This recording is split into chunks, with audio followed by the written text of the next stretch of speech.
للبطل، وكان في ايام كثيره صاحب كلمه في حسم اللقب. على بركه الله انطلقت المباراه بالزي البترولي على طول على يمين الشاشه فريق انبي، وبالزي الابيض كاملا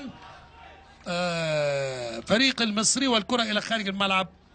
الكره ورا فريد شوقي يعلي الكره داخل منطقه ال 18 وضربه الراس، لكن بيطلع يا ولد يا عمرو يا طارق قبل علي لطفي، ما نسقش معاه علي، انما هو خد على نفسه. وهنا حلو احمد جمعه، وجمعه بيلعب هو العرضيه، اي حد جول اي حد جول اي حد جول. حلوه حلوه حلوه. شكري بيقول له انا اهو معاك مستنيك. وجمعه قلت لحضراتكم في بدايه المباراه يعاد اكتشاف احمد شكري بواسطه النجم حسام حسن. هتحلو المباراه هتحلو المباراه. انت بتتكلم في الدقيقه 5 جول، في الدقيقه 5 جول. يبقى ايه؟ يبقى على طول هنشوف طارق العشري ورجاله هيعملوا ايه.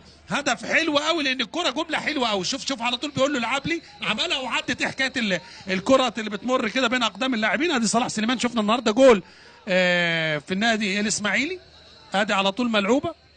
انما طبعا جزء من متعه كره القدم بيبقى فيه الاخطاء، والاخطاء هي المتعه. انما الصباح يا ولد، وهنا على طول الفرحه سعيد مراد وكابوريا ورفاقهما.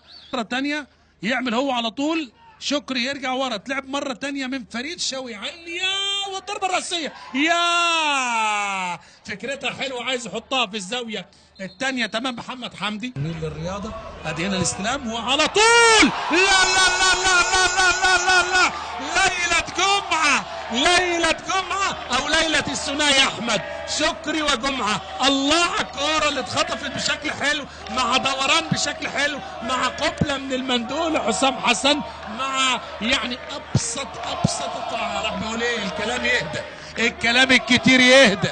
انا احمد جمعه زي ما قلت لحضراتكم هو هداف النادي المصري، رايح يهدي الهدف لمدربه اللي عمل يعني منه نجم حقيقي. ده الهدف العاشر بالمناسبه يا جماعه. شوف قاتله لف ودوران، رغم انه مش شايف، مصور الملعب في العقل في الصوره الخلفيه كده، مش شايف الملعب، هو عينه على الكوره. رايح له شكري صاحب الهدفين الاول والثاني قدام حضراتكم، او صاحب الهدفين.